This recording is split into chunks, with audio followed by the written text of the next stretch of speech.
الحمد للہ رب العالمین والصلاة والسلام علی سید الاولین والآخرین سیدنا و نبینا مولانا محمد وعلی آلہ وصحبہ اجمعین اما بعد۔ محترم حاضرین کرام، السلام علیکم ورحمۃ اللہ۔ اللہ تبارک و تعالیٰ کے فضل و احسان سے ہمارا درس حدیث کا سلسلہ کتاب المنہاج السوی من الحدیث النبوی کا تسلسل جاری ہے، اور ہم اس کا پہلا باب کمپلیٹ کیے جس میں ہم بیان کیے اسلام، ایمان اور احسان، یہ تین مکمل کر لیے جو ایک باب کا حصہ تھا۔ اب اس کا دوسرا چیپٹر سٹارٹ ہو رہا ہے، باب العبادات والمناسک، عبادتوں سے متعلق عبادتیں اور مناسک، نماز، روزہ، زکوٰۃ، حج، یہ جو عبادات ہوتے ہیں جو اللہ تعالیٰ نے ریگولر ٹائپ میں فرض کیا ہے مسلمانوں کے اوپر، اس کا چیپٹر ہم شروع کر رہے ہیں۔ انشاءاللہ تعالیٰ کوشش کرتے ہیں کہ آج 4 سے 5 حدیث اس چیپٹر کے ہم پڑھ لیں۔ یقینی بات ہے جب عبادتوں کی بات آتی ہے، اللہ تعالیٰ کی عبادت کرنے سے متعلق، تو پہلی بات آتی ہے سب سے پہلے نماز کی۔ نماز سے متعلق انشاءاللہ تعالیٰ کچھ احادیث شریفہ ہم پڑھیں گے۔ بخاری اور مسلم کی متفق علیہ حدیث ہے، حضرت انس بن مالک رضی اللہ تعالیٰ عنہ روایت فرماتے ہیں، قال النبی صلی اللہ علیہ وآلہ وسلم فرض اللہ عز وجل علی امتی 50 صلاة فرجعت بذلك۔ حضور صلی اللہ علیہ وآلہ وسلم فرماتے ہیں کہ اللہ تبارک و تعالیٰ میری امت پر 50 نمازیں فرض کیا۔ مشہور واقعہ ہے، آپ حضرات سنے میں ہیں، شب معراج کا موقع تھا، حضور اکرم صلی اللہ علیہ وآلہ وسلم کو اللہ تبارک و تعالی آسمانوں کی سیر کروایا اور اپنی ملاقات کے لیے بلایا۔ اس کی تفاصیل آپ شب معراج میں جانتے ہیں۔ ام المؤمنین سیدتنا خدیجہ رضی اللہ تعالی عنہا کے اور حضرت ابو طالب کے انتقال کے بعد حضور صلی اللہ علیہ وآلہ وسلم کا دل بہت زیادہ غمزدہ ہو گیا تھا، بہت زیادہ بوجھل اور غمزدہ ہو گیا تھا۔ پھر اللہ تبارک و تعالی حضور کو ادھر بلایا، آسمانوں کی سیر کروایا، جنت دوزخ دکھایا، عرش کے اوپر بلایا۔ حضور صلی اللہ علیہ وآلہ وسلم کے کیا کہتے ہیں دل جوئی کے لیے، آپ کو خوش کرنے کے لیے اور مقامات عطا کرنے کے لیے جب گئے اللہ تبارک و تعالیٰ سے ملاقات کے لیے حضور صلی اللہ علیہ وآلہ وسلم، اس کی کیفیات وغیرہ وہ ایک الگ مضمون ہے۔ جب وہاں پر گئے اللہ تبارک و تعالیٰ حضور صلی اللہ علیہ وآلہ وسلم کو ان کی امت کے لیے، حضور کے لیے جو دینا تھا سو اللہ تعالیٰ عطا کیا، خود قرآن میں بیان کیا، فَأَوْحَى إِلَىٰ عَبْدِهِ مَا أَوْحَى، جو کچھ اپنے بندے کو بتانا تھا وہاں پر اللہ تعالیٰ بتا دیا۔ وہ سو حضور کو دینا تھا وہ تو دے دیا اللہ تبارک و تعالیٰ۔ اب رہی بات کہ پلٹ کے آ رہے ہیں حضور اپنی امت کی طرف، جی پلٹ کے آ رہے ہیں۔ حضور صلی اللہ علیہ وآلہ وسلم کی بھی سنت ہے، جب کہیں کسی مقام پر سفر پر جاتے پلٹ کر واپس آتے تو اپنے گھر والوں کے لیے کچھ نہ کچھ لے کر آتے۔ اور ہمارے یعنی بزرگوں میں بھی یہ قول مشہور تھا جی کہ اگر آپ کہیں سفر پہ گئے اور پلٹ کے واپس آ رہے ہیں تو کچھ نہ کچھ اپنے ہاتھ میں بیوی بچوں کے لیے، اماں بابا کے لیے، گھر والوں کے لیے کچھ تو بھی لے کے آنا۔ بالکل خالی ہاتھ ایسا اپنا کام کر لے کے اٹھ کے آ گئے، ایسا نہیں۔ ابھی اگر زیادہ اچھا لا سکتے زیادہ اچھا لاؤ، زیادہ اچھا نہیں لا سکتے سستی چیز لاؤ۔ ہمارے پرانے لوگوں کی ایک ضرب المثل ہے، ایک مقولہ ہے، بولتے تھے کہاوت بولتے ہیں نا، ایک کہاوت ہے کہ کچھ نہیں لا سکتے تو پتھر لے کے آؤ اٹھا کے، مگر خالی ہاتھ مت آؤ۔ بھائی میں دلی گیا تھا، یہ دلی کا پتھر ہے، یہ دلی کی مٹی ہے، یہ پنجاب کا وہ، جہاں آپ گئے وہاں سے کوئی نہ کوئی چیز اپنوں کے لیے جن کے پاس واپس آ رہے ہیں کچھ نہ کچھ لے کر آؤ۔ تو بھلے یعنی یہ حسن اخلاق، حسن معاشرت اور انسانیت کی بات ہے، یہ دل کے تعلق کی بات ہے۔ جب اتنے بڑی بات ہے تعلق کی، تو جو سب سے بڑے اخلاق والے، خلق عظیم والے ہیں رسول اللہ صلی اللہ علیہ وآلہ وسلم، جن سے بڑا کوئی اخلاق والا نہیں، جن سے بڑا کوئی اخلاق سکھانے والا نہیں۔ بھلے وہ کیسا ہو سکتا تھا کہ اتنا بڑا سفر کر کے آتے اور اپنے امت کے لیے کچھ نہیں لاتے؟ ایسا تو نہیں ہو سکتا۔ سو اللہ تبارک و تعالی حضور جب واپس جانے لگے سو ان کی امت کے لیے اللہ تعالیٰ 50 نمازیں دے دیا۔ فرض اللہ عز وجل علی امتی 50 صلاة۔ حضور صلی اللہ علیہ وسلم فرماتے ہیں فرجعت بذلک، میں وہ لے کے واپس آیا۔ جب میں واپس آ رہا تھا تو حتی مررت علی موسیٰ، جی ملأ اعلیٰ میں، ملأ اعلیٰ کہتے ہیں اللہ تبارک و تعالیٰ کے مقرب فرشتے، اونچے درجے کے ملأ اعلیٰ، ملأ کہتے ہیں گروپ کو، لوگ، جی ملأ کہتے ہیں لوگ، گروپ، جیسا قوم ایک لفظ ہے نا قوم، ویسا ایک لفظ ہے ملأ۔ ملأ اعلیٰ کہتے، اعلیٰ مینس اونچے، ہائیسٹ لوگ۔ یہ اللہ تبارک و تعالیٰ کے خاص لوگوں کا، اللہ کے خواص کا ایک گروپ ہوتا ہے۔ اس میں کون ہوتے ہیں؟ اس میں دو ٹائپ کے لوگ ہوتے ہیں۔ اللہ کے خاص لوگوں میں دو ٹائپ کے لوگ ہوتے ہیں ملأ اعلیٰ میں۔ نمبر 1 اللہ کے خاص فرشتے ہوتے ہیں، اونچے درجے کے فرشتے، سب فرشتے نہیں ہوتے، جبرائیل ہے، میکائیل ہے، اور اس طرح سے اونچے درجے کے جو فرشتے ہوتے ہیں وہ فرشتے، اور نبیوں کے روح، حضرت آدم علیہ السلام کی روح، نوح علیہ السلام کی روح، یہ ان کو کہا جاتا ہے ملأ اعلیٰ۔ انبیاء علیہ السلام کی ارواح اور خاص فرشتے، ان کو کہتے ہیں ملأ اعلیٰ۔ اور یہ ملأ اعلیٰ، جی یہ ملأ اعلیٰ کے تصرف، ان کا رہنا، آنا جانا، ان کے کام کاج جس طرح سے زمین پہ تھے، زمین پہ ہیں، اسی طرح آسمانوں پر بھی ہے۔ جی سنے نہیں آپ شب معراج کا واقعہ تو سنے ہیں، حضور صلی اللہ علیہ وآلہ وسلم مسجد اقصیٰ پہنچے تو وہاں پر سارے نبیوں کی امامت فرمائے، سارے نبیوں کی روح وہاں پر موجود تھی۔ اور جب آسمانوں کے اوپر جانے لگے تو ہر آسمان پہ الگ الگ نبی مل رہے۔ سمجھ میں آ رہی بات؟ یہ اللہ تبارک و تعالیٰ کے یہ خاص لوگ ہوتے ہیں، ان کے خاص اختیارات، خاص وجود، ہر چیز ان کا خاص ہوتا ہے۔ جیسے موسیٰ علیہ السلام کی سے ملاقات راستے میں بھی ہوئی، شب معراج میں، مسجد اقصیٰ میں بھی ہوئی، پھر آسمانوں پر بھی ہوئی۔ تو فرماتے ہیں فرجع حتیٰ مررت علی موسیٰ، جب میں واپس آ رہا تھا نمازیں لے کر اپنی امت کی طرف، میں موسیٰ پر سے گزرا، یعنی موسیٰ کے گھر پہ جیسے ان کے گھر کے سامنے سے گزرا تو موسیٰ علیہ السلام کے سامنے سے گزرا۔ جب میں واپس گزر رہا تھا، آ رہا تھا، فقال ما فرض اللہ لک علی امتک، موسیٰ علیہ السلام پوچھے اے محمد صلی اللہ علیہ وآلہ وسلم، اللہ تعالیٰ نے آپ کی امت کے لیے کیا فرض عطا کیا ہے، کون سا فرض دیا ہے؟ فرماتے ہیں قلت فرض 50 صلاۃ، میں نے کہا، حضور صلی اللہ علیہ وسلم کہتے ہیں میں نے کہا اللہ تعالیٰ نے 50 نمازیں فرض کی ہے۔ قال فرجع الی ربک فإن امتک لا تطیق ذلک، موسیٰ علیہ السلام کہے کہ اے محمد صلی اللہ علیہ وآلہ وسلم اپنے رب کے پاس جا کر ریکویسٹ کریے کم کرنے کے لیے، آپ کی امت اتنا نہیں کر پائے گی۔ آپ کی امت 50 نمازیں دن میں پڑھنا، یعنی آپ ایک اندازہ ایسے کہ ہر آدھے گھنٹے میں ایک نماز، 24 گھنٹے نا بھائی، 24 + 24 48، تو آلموسٹ تقریباً ہر آدھے گھنٹے میں، ہر 30 یا 29 منٹس میں ایک نماز اگر پڑھنا ہے تو یہ تو بہت مشکل ہوا تھا نا۔ تو موسیٰ علیہ السلام کا بڑا احسان ہے ہمارے اوپر۔ تو موسیٰ علیہ السلام بولے جاؤ اپنے پروردگار کے پاس، کیونکہ آپ کی امت یہ نہیں کر پائے گی۔ فراجعنی، وہ اتنا اصرار کیے یہاں تک کہ مجھے بھیجے واپس۔ حضور صلی اللہ علیہ وآلہ وسلم تو بڑا خوشی خوشی لا رہے تھے کہ امت کو 50 نمازیں دینا ہے۔ جی جتنے زیادہ امت نماز پڑھے، جتنا دل امتی نماز میں لگائے، اس کے خود کے لیے اتنا اچھا ہے۔ تو حضور ہماری اچھائی کے لیے لے کر آ رہے ہیں، پر موسیٰ علیہ السلام نے یہ اندازہ کیا کہ یہ نہیں ہو پائے گا، تو وہ اصرار کیے، فراجعنی، انہوں نے اصرار کر کے مجھے واپس بھیجا کہ نہیں جاؤ اللہ سے بات کرو، ایسا نہیں ہوتا، کم کرو۔ تو حضور صلی اللہ علیہ وآلہ وسلم پھر گئے اللہ تعالیٰ کے پاس، جی اللہ تبارک و تعالیٰ کے پاس گئے اور جا کر عرض کیے، فوضع شطرها، فرماتے ہیں تو اللہ تبارک و تعالیٰ نے ایک بڑا پارٹ اس کا کم کر دیا۔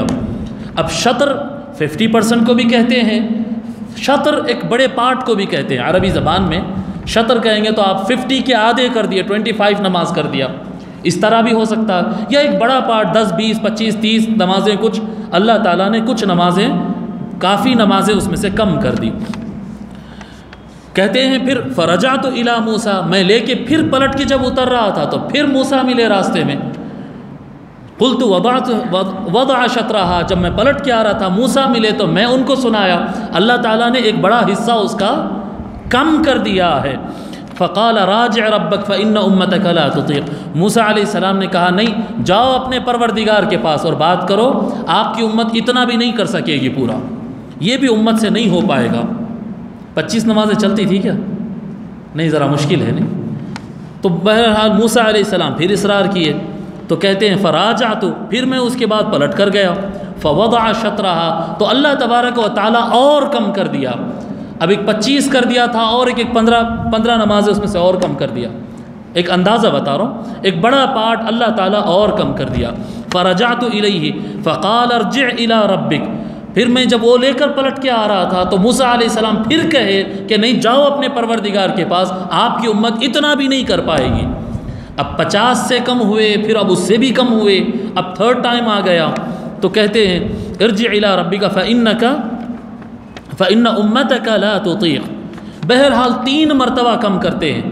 جب تیسری مرتبہ کم کرتے ہیں تو اللہ تبارک و تعالی اس کو 5 نمازیں کر دیتا ہے، یعنی 50 سے 5 کر دیتا ہے. اب جب 3 مرتبہ ریکویسٹ کر کے کم کرا لیے، 3 مرتبہ ریکویسٹ کر کے کم کرائے یہاں تک کہ 5 اللہ تبارک و تعالی فرما دیا. جب لے کر آ رہے تھے تو موسیٰ علیہ السلام پھر راستے میں روکتے ہیں، فرماتے ہیں کہ یہ امت آپ کی اتنا نہیں کر پائے گی، جاؤ اپنے پروردگار سے بات کرو اور کم کراؤ. فرماتے آقا صلی اللہ علیہ وآلہ وسلم نہیں، جب میں اب رب کے پاس تیسری مرتبہ گیا تو اللہ تبارک و تعالی 5 نمازیں بنا دیا اس کو. اور یہ فرمایا ہے فقال، اللہ تبارک و تعالی نے کیا کہا؟ اللہ تبارک و تعالی نے فرمایا ہی 5 وہی 50، یہ اب میں 5 کر رہا ہوں اور یہ 5 ہی 50 ہے. ہی 5 وہی 50، یہ 5 ہے اور یہ 5 50 ہی ہے. لا یبدل القول لدی، میں ایک مرتبہ جو بات کہہ دیتا ہوں تو پھر بدلتی نہیں ہے. اللہ تبارک و تعالیٰ پہلی مرتبہ کیا کہا تھا؟ 50 نمازیں. فرمایا میری بات بدلے گی نہیں، میں 50 کہہ دیا. اب امت سے 5 پڑھوا لو، ثواب 50 کا لیتے رہو. لا یبدل القول لدی. فرجعت الی موسیٰ، میں پلٹ کر اپنے موسیٰ کے پاس آیا. تیسری مرتبہ ہو گیا، ابھی چوتھی ٹائم، 4تھ ٹائم پلٹ کر آ رہے ہیں. فقال راجع ربک، موسیٰ علیہ السلام کہنے لگے جاؤ پلٹ کر اپنے رب سے بات کرو اور تھوڑا کم کرنے کے لیے. مسئلہ یہ ہے کہ موسیٰ علیہ السلام بھی یعنی اپنی امت کو بہت زیادہ سہے ہوئے ہیں نا. آپ لوگ کیا واقعات نہیں سنے ہوں گے موسیٰ علیہ السلام کے، کہ بنو اسرائیل کتنا ستاتی تھی.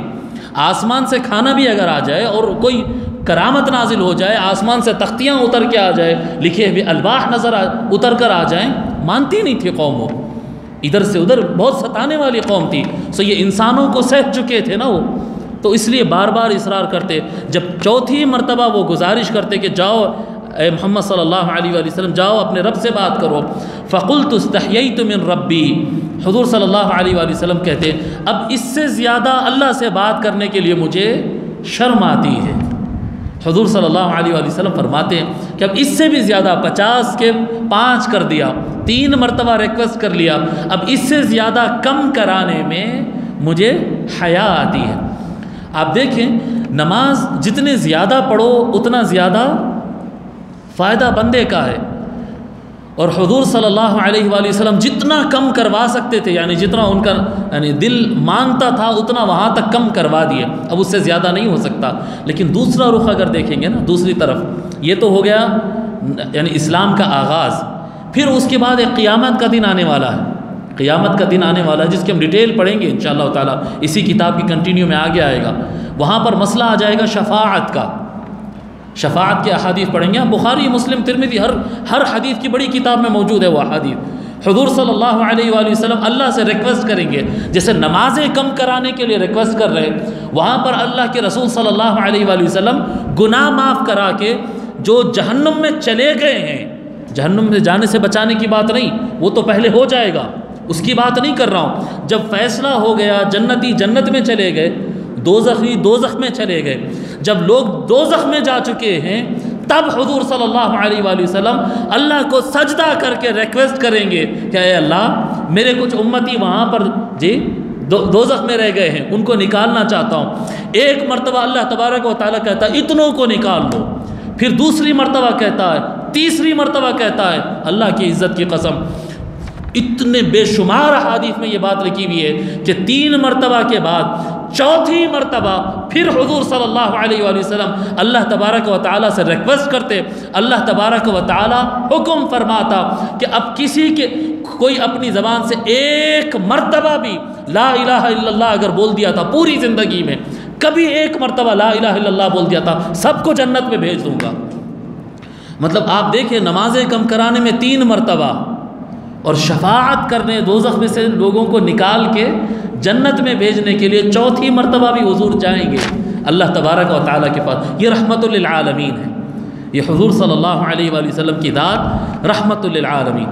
فرماتے استحییت من ربی، میں اپنے رب سے شرم کیا، حیا آ گئی مجھے کہ میں اور کم کراؤں۔ ثم انطلق بی حتی انتہا بی الی سدرۃ المنتہی، پھر جبرائیل مجھے لے چل پڑے، لے کر نکل گئے، حتی انتہا بی الی سدرۃ المنتہی، یہاں تک کہ وہ مجھے سدرۃ المنتہی پر پہنچا دیے۔ اب سدرۃ المنتہی کہاں ہے؟ ساتوں آسمان کے اوپر سدرۃ المنتہی، ٹھیک ہے نا؟ 7 آسمان ہیں، ہمارے اوپر 7 آسمان ہیں، 7 آسمان کے اوپر سدرۃ المنتہی ہے۔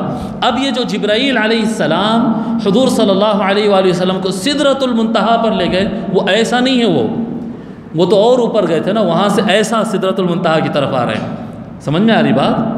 اللہ سے ملاقات کر کے اور موسیٰ علیہ السلام سے بات کر کے پھر سدرۃ المنتہی کے پاس پہنچتے، پھر فرماتے وَغَشِيَهَا أَلْوَانٌ لَا أَدْرِي مَا هِيَ، سدرۃ المنتہی کے پاس کچھ ایسے رنگ چھا گئے تھے، جی جیسا نور چمکتی نا، ایک ایسا نور چمکا، تو ایک رنگ نہیں، ایسے کئی رنگ وہاں پر چمکے اور چھا گئے، میں خود سے نہیں جان سکتا کہ وہ رنگ کیا تھے، میں خود سے نہیں جان سکتا۔ کبھی بھی لا ادری کا ترجمہ میں خود سے نہیں جانتا، کیونکہ اگر یہ کہیں گے کہ حضور صلی اللہ علیہ وسلم کو معلوم ہی نہیں ہوا تھا وہ کیا ہے، تو پھر بتانے کا مطلب کیا ہے؟ جی اگر حضور کو نہیں معلوم کہ وہ رنگ تھے کیا، تو پھر بتانے کا مطلب ہی کیا رہے گا؟ ہم دیکھ سکتے نہیں، انہوں دیکھے ان کو معلوم نہیں، تو پھر فائدہ کیا ہوا وہ دکھانے کا؟ مطلب یہ ہے کہ وہ رنگ کیا تھے، کیا تھا، وہ حضور صلی اللہ علیہ وآلہ وسلم کو پتہ چلا، پر حضور کہہ رہے ہیں لا ادری، میں خود سے نہیں جان سکتا کہ وہ کیا رنگ تھے۔ وہ تو اللہ تبارک و تعالیٰ کا فضل و کرم ہوتا کہ جو میں خود سے نہیں جان سکتا میرا پروردگار مجھے بتا دیتا ہے۔ لا ادری اور لا اعلم، یہ دونوں میں فرق ہے۔ مجھے علم نہیں ہے، مجھے درایت نہیں ہے، مجھے درایت نہیں ہے مینس میں خود سے نہیں جان سکتا۔ جی اب یہ دیوار کے پیچھے کون ہے، میں خود سے جان سکتا ہوں؟ نہیں جان سکتا ہوں یہاں پر بیٹھ کے، لیکن کوئی دیکھ کر آ کر بول دے تو میں جان لوں گا۔ تو خود کی اپنی طاقت سے جاننے کو درایت کہتے ہیں، جی درایت کہتے ہیں۔ تو میں خود سے نہیں جان سکتا وہ رنگ کیا ہے۔ ثم ادخلت الجنہ، پھر مجھے جنت کی سیر کرائی گئی، میں جنت کے اندر لے جایا گیا۔ فرماتے فَإِذَا فِيهَا حَبَائِلُ اللُّؤْلُؤْ، میں دیکھتا ہوں اس کے اندر ہمارے انتظار میں پھر موتیوں کے ہار انتظار کر رہے ہیں، موتیوں کے مالے رکھے ہیں وہاں پر۔ وَإِذَا تُرَابُهَا الْمِسْكُ، میں دیکھتا ہوں جنت کے اندر مٹی جو ہے وہ مسک سے بنی ہوئی ہے، یہ مشک سے جو ہم عطر وطر بناتے ہیں نا، وہاں کی مٹی مشک سے بنی ہوئی ہے۔ وَإِذَا تُرَابُهَا الْمِشْكُ، متفق علیہ۔ حضرت عثمان بن عفان رضی اللہ تعالیٰ روایت فرماتے ان النبی صلی اللہ علیہ وآلہ وسلم قال، کہ حضور اکرم صلی اللہ علیہ وآلہ وسلم ارشاد فرماتے من علم ان الصلاة حق واجب دخل الجنہ، فرماتے آقا صلی اللہ علیہ وآلہ وسلم جو آدمی یہ بات جان لیا، یہ بات کا علم جس کسی کو ہو گیا کہ نماز برحق ہے اور یہ واجب ہے، نماز برحق ہے اور یہ اس پر عمل کرنا، اس کی پابندی کرنا، اس کو اپنانا واجب ہے، جو یہ بات جان گیا اس کا جنت میں جانا یقینی ہے۔ نماز کو جاننے کا کیا مطلب ہے؟ اب یہاں پر تھوڑا سمجھنا پڑے گا۔ من علم ان الصلاة حق واجب، نماز جو پڑھ لیا نہیں کہہ رہے ہیں، جو نماز پڑھ لیا وہ جنت میں چلا جائے گا، یہ لفظ نہیں ہے، جو نماز جان لیا وہ جنت میں چلا جائے گا۔ یہ کیسا بھئی ہے؟ تو نماز تو سبھی مسلمانوں کو معلوم ہے، تو ایسے ہی جنت میں چلے جائیں گے کیا؟ اب بھائی میرے کو نماز معلوم ہے تو کل سے میں نہیں پڑھوں، معلوم تو ہے، تو معلوم ہونے سے جنت میں چلے آتے فرما رہے آقا صلی اللہ علیہ وسلم؟ نہیں، جب لفظ علم کہتے ہیں اور عالم کہتے ہیں، ہم کہتے ہیں نا عالم، انہوں بہت عالم ہے صاحب مگر بڑے کیریکٹر ان کے خراب ہے، بھائی علم بڑا اچھا ہے صاحب ان کا، بڑے عالم ہے مگر خود نمازیں ناغا کرتے، عالم ہے مگر یہ کرتے، عالم ہے وہ کرتے، بابا وہ عالم نہیں ہوتے۔ ایک ہوتا ہے کسی چیز کی نالج رکھنا، ایک ہوتا ہے کسی چیز کی نالج ہو کر اس پر پریکٹس کرنا۔ اللہ تبارک و تعالیٰ قرآن کریم میں کلیئر کر دیا ہے انما یخشی اللہ من عبادہ العلماء، اللہ تبارک و تعالیٰ فرماتا ہے جو علماء ہوتے ہیں بے شک یقیناً وہ اللہ تبارک و تعالیٰ کا خوف رکھتے ہیں دل میں۔ جی یعنی ایسا نہیں ہو سکتا ہے کہ نماز کا عالم ہے اور نماز نہیں پڑھتا، یہ نہیں ہو سکتا ہے جی۔ آپ اچھا یہ آپ جانتے ہیں کہ آگ جلا دیتی ہے، معلوم ہے نا آپ کو، تو ہاتھ ڈالتے اس کے اندر، آگ سلگا کے ہاتھ ڈال دیجیے نا اس کے اندر، بیٹھ جائے، لگا لیجیے آگ، گیس کا تیل آنکھ پہ ڈال کر اگر آگ لگا لیے تو جلتے تکلیف ہوتی ہے، معلوم ہے نا جی، سب معلوم رکھیے۔ اب کرتے کیا اس کو آپ نہیں کرتے۔ جو آدمی یقینی طور پر جانتا ہے کہ اس سے یہ ہوگا وہ پھر احتیاط کرتا ہے۔ نماز چھوڑنے سے کتنا گناہ ہوگا، کیسا ہوگا اس کا ہمارے کو یعنی سطحی علم ہے، یقین کمزور ہے۔ جب پتہ چل جائے کہ نماز چھوڑنے سے یہ نقصان ہے اور نماز پڑھنے سے یہ فائدہ ہے، جب یہ چیز ہمارے دل میں بیٹھ جائے گی تو پھر کچھ ہو جائے نماز نہیں ترک ہوگی۔ دیکھتے نا بھائی، جنگوں کے موقع پر بھی لوگ نماز نہیں چھوڑتے تھے، مشکل حالات میں سفر میں لوگ نماز نہیں چھوڑتے، بیماری کی حالت میں بیڈ پہ پڑا ہوا ہے آدمی نماز نہیں چھوڑ رہا، کیوں اتنی پابندی کر رہا ہے؟ اس کو یقین ہو گیا ہے، اس کو یقین ہو گیا ہے کہ یہ مولا کا حکم ہے اور مجھے کرنا ہے، یہ میری آخرت کا سودا ہے۔ جب دل میں یقین بیٹھ جائے نماز سے متعلق، آدمی خود بخود باعمل ہو جاتا ہے۔ جو آدمی کو نماز کا حق ہونا دل میں بیٹھ جائے اس کی جنت پکی ہے جی، اس کی جنت پکی ہے۔ جیسا ہم کو کہتے ہیں نا کہ بھئی وہ کام کے لیے دعا کرو، تو دعا کرو ہمارے پاس ایسے ایک فارمیلٹی ورڈ ہے، یہ دعا کرو جی، کوشش کرنا، فون کرنا، جانا، ریکویسٹ کرنا، باس کے پیچھے بھاگنا، مالدار کے پیچھے بھاگنا، کوششیں کرنا، لنکس لگانا، رشوت دینا، اس پہ یقین ہے۔ پیسہ دو کام ہو جاتا صاحب، ان کا فون ہو گیا تو MLA صاحب کا فون چلے گیا تو کام ہو جاتا، اس پہ یقین ہے۔ دعا کرنا ایک فارمیلٹی ورڈ ہے ہمارے پاس، آؤ بھائی دعا کرو، حضرت سے دعا کرا لو، دعا کر لو۔ دعا کرنا ہمارے پاس فارمیلٹی ورڈ ہے، سمجھ میں آ رہی بات؟ یقین نہیں ہے ہم کو دعا پہ۔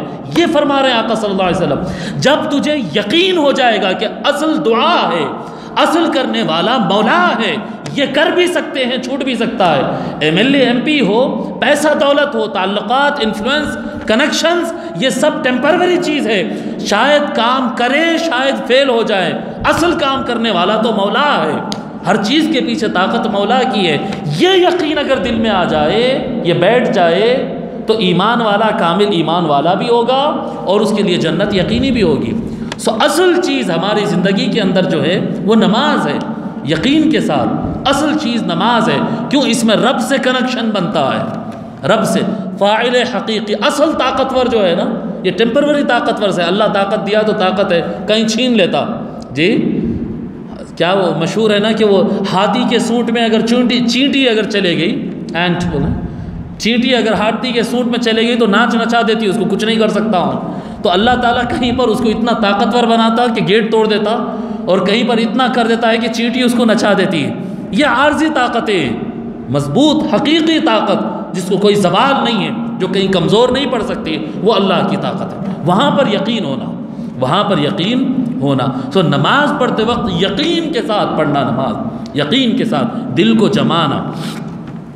حضرت ابو امامہ رضی اللہ تعالیٰ روایت فرماتے ہیں کہ میں حضور اکرم صلی اللہ علیہ وآلہ وسلم کو ارشاد فرماتے ہوئے سنا، خطاب کر رہے تھے آقا صلی اللہ علیہ وسلم جمعۃ الوداع میں، جو جمعۃ الوداع تھا نا، حجۃ الوداع کے موقع پر جو جمعۃ الوداع، بڑے مجمع سے آقا صلی اللہ علیہ وسلم خطاب فرما رہے تھے، اور وہ خطاب کے دوران بڑا خطاب ہے، وہ حجۃ الوداع کا اور جمعۃ الوداع کا بڑا خطاب ہے۔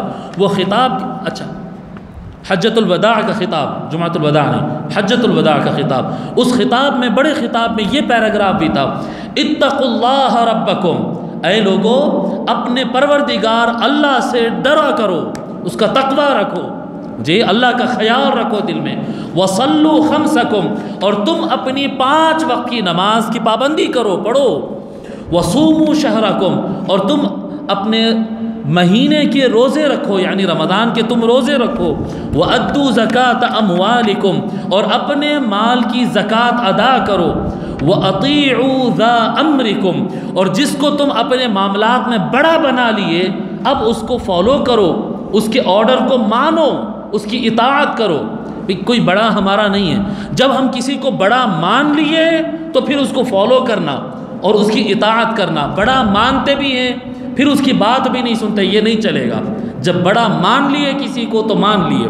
فرماتے وَأَطِيعُوا ذَا أَمْرِكُمْ، تمہارے معاملات کا جو بڑا ہوگا اس کی اطاعت کر لو۔ اگر اتنے کام تم کر لو گے تَدْخُلُوا جَنَّةَ رَبِّكُمْ، تم اپنے پروردگار کی جنت میں داخل ہو جاؤ گے۔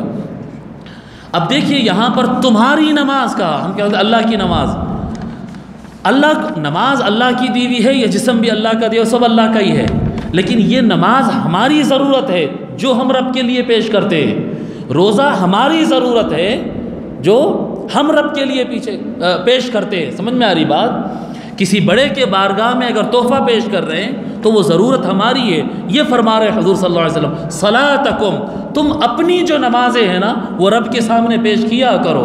تم اپنے روزے رمضان کے رب کو پیش کیا کرو، تمہارے روزے، تمہارے نمازیں۔ سمجھ میں آ رہی بات؟ اللہ کے رسول صلی اللہ علیہ وسلم یہ فرماتے، اس حدیث کو امام ترمذی نے روایت کیا۔ ایک حدیث اور سناتا ہوں، اس کے بعد صلاۃ کا ایک معنی بتاؤں گا آپ کو۔ اس کے تقریباً ہم معنی ہیں، اس لیے پڑھ دے رہا ہوں ابھی حدیث یہ۔ حضرت ابو امامہ رضی اللہ تعالی عنہ فرماتے ہیں کہ میں حضور اکرم صلی اللہ علیہ وآلہ وسلم کو ارشاد فرمایا، ایھا الناس، اے لوگو، انہ لا نبی بعدی، میرے بعد کوئی نبی نہیں ہے، میرے بعد اللہ تبارک و تعالیٰ کسی کو نبوت نہیں دے گا، میرے بعد کوئی نبی نہیں آئے گا۔ فرماتے ولا امت بعدکم، اور تمہارے بعد کوئی امت بھی نہیں ہے۔ اب تھوڑا اس کو سمجھیے، میرے بعد کوئی نبی نہیں اور تمہارے بعد کوئی امت نہیں، کس کو فرما رہے حضور صلی اللہ علیہ وسلم؟ جی ایھا الناس، صحیح، اچھا پوائنٹ آؤٹ کرے۔ حضور صلی اللہ علیہ وآلہ وسلم مسلمانوں کو نہیں بتا رہے ہیں کہ تمہارے بعد کوئی امت نہیں، مسلمان اور غیر مسلم دونوں کو بتا رہے ہیں۔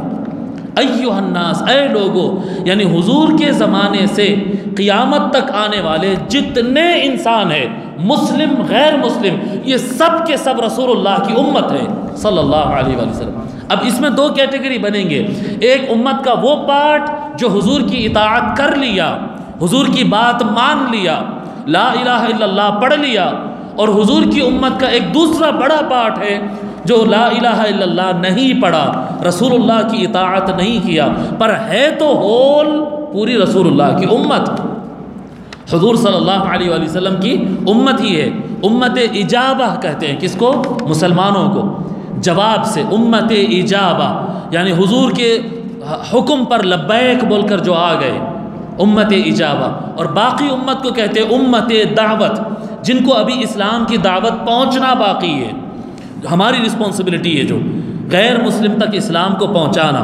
تو فرماتے اے لوگو، سارے انسانوں سے کہہ رہے میرے بعد کوئی نبی نہیں، تمہارے بعد کوئی امت نہیں، الا فاعبدوا ربکم، آگاہ ہو جاؤ، بس تم اپنے رب کی عبادت کرو، وصلوا خمسکم، تم اپنے 5 وقت کی نمازوں کی پابندی کرو، وصوموا شہرکم، اور تم اپنے رمضان کے مہینے کے روزے رکھا کرو، وَأَدُّوا زَكَاةَ أَمْوَالِكُمْ طیبتاً او طیبتاً بہا انفسکم، اور تم اپنے مال میں سے زکوٰۃ کو نکالو خوش دلی کے ساتھ، جی خوش دلی کے ساتھ، بوجھ لے کر نہیں، ارے اتنے نکالنا، اتنے خرچ کرنا، اتنا خرچہ ہو گیا میرا، نہیں ایسا نہیں، یا اس کو آپ اموال کی طرف زمین کو لوٹائے تو خوش دلی کے ساتھ اللہ کی راہ میں خرچ کرو، یا اس کو طیبتاً بہا، یہ خوش دلی کے لفظ کو پورے پہ لوٹا دو، یعنی مال خرچ کرو خوش دلی کے ساتھ، روزے رکھا کرو خوش دلی کے ساتھ، نماز پڑھا کرو خوش دلی کے ساتھ۔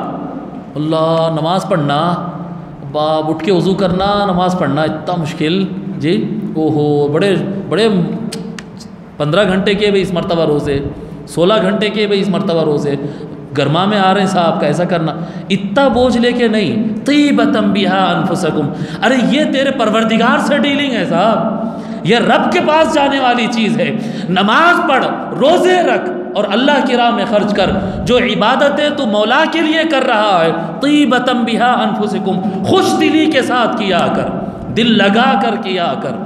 پھر فرماتے ہیں وَأَطِيعُوا وُلَاةَ أَمْرِكُمْ، اور تمہارے معاملات کے جو بڑے ہیں ان کی اطاعت کرو، تَدْخُلُوا جَنَّةَ رَبِّكُمْ، تم اپنے رب کی جنت میں داخل ہو جاؤ گے۔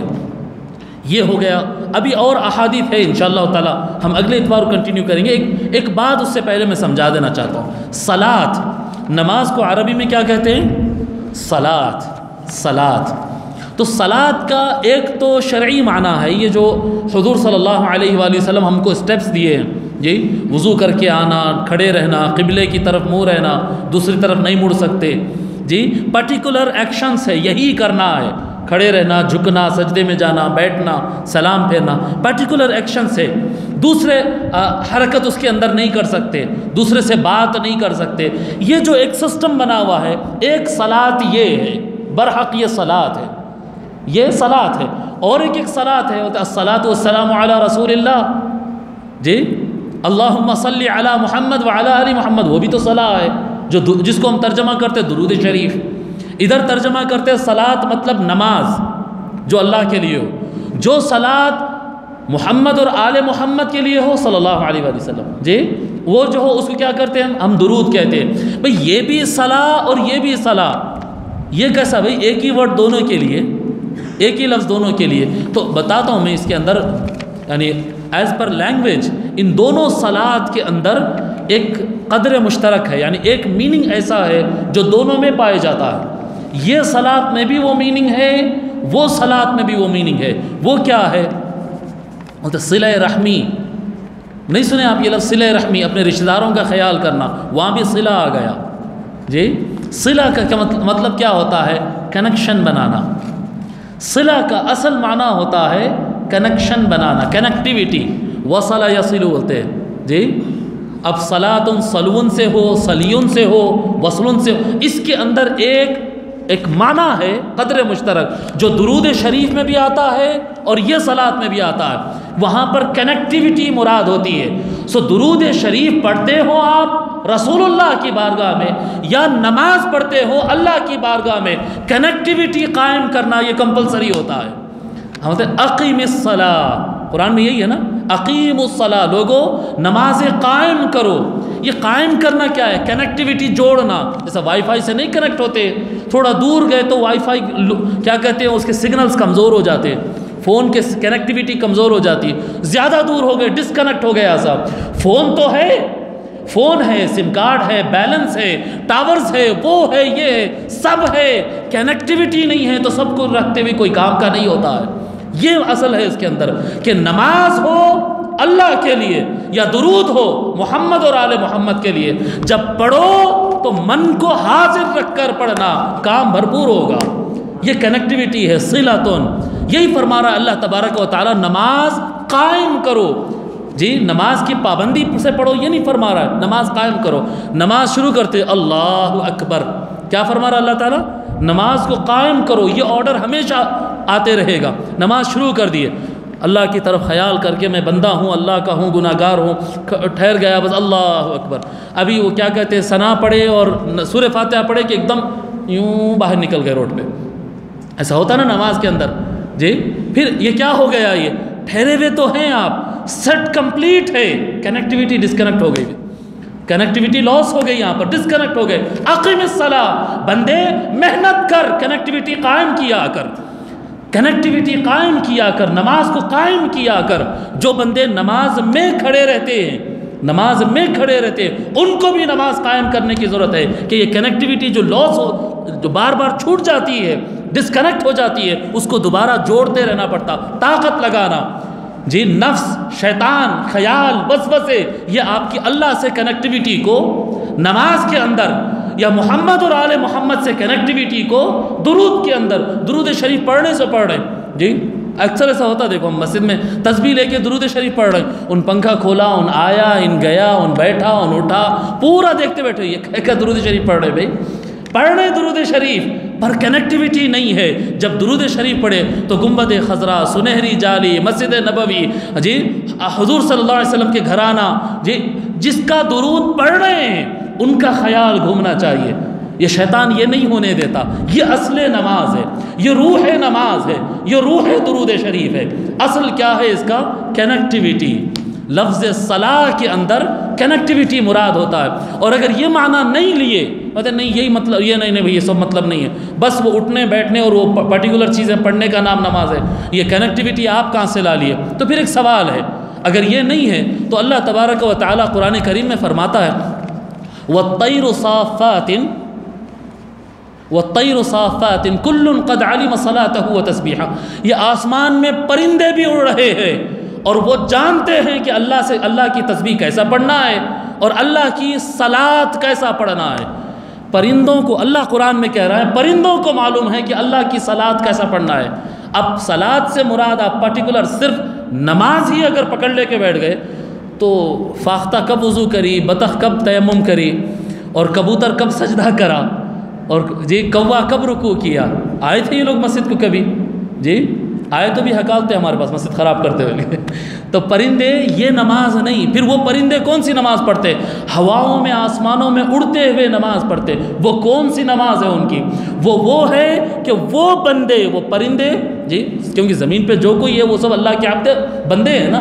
ان کل من فی السماوات والارض الا آتی الرحمن عبدا، آسمان اور زمین میں جو کچھ ہے وہ اللہ کے بندے ہیں، اور اللہ کا ہر بندہ اپنی نماز جانتا ہے۔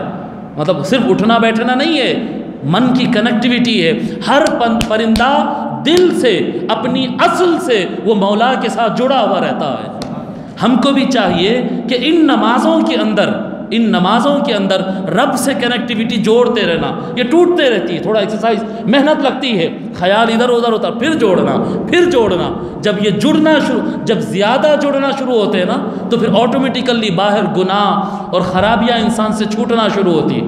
اور اگر وہ یعنی من نماز میں نہیں لگتا ہے، آ رہے نماز پڑھنے جا رہے ہیں لیکن من نہیں لگتا ہے، یعنی دل سے حاضر نہیں رہتے، نماز بھی پڑھ رہے ہیں ادھر بھی دیکھ رہے ہیں ادھر بھی دیکھ رہے ہیں، جی نماز کے اندر بھی دیدے گھومتے رہتے، تو مطلب دل لگ رہا نہیں نماز کے اندر۔ ایسی نماز پوری زندگی پڑھتے رہو، ادھر رشوت بھی چالو رہے گی، جھوٹ بھی چالو رہے گا، فساد بھی چالو رہے گا، جی باہر گناہ بھی چالو، ادھر نماز بھی چالو، 40 سال نمازیں بھی پڑھ رہے ہیں، گناہ بھی چالو ہے، جبکہ اللہ کہہ رہا ہے کہ جو نماز کے قائم کرتا ہے اس کے گناہ کم ہونا شروع ہو جاتے۔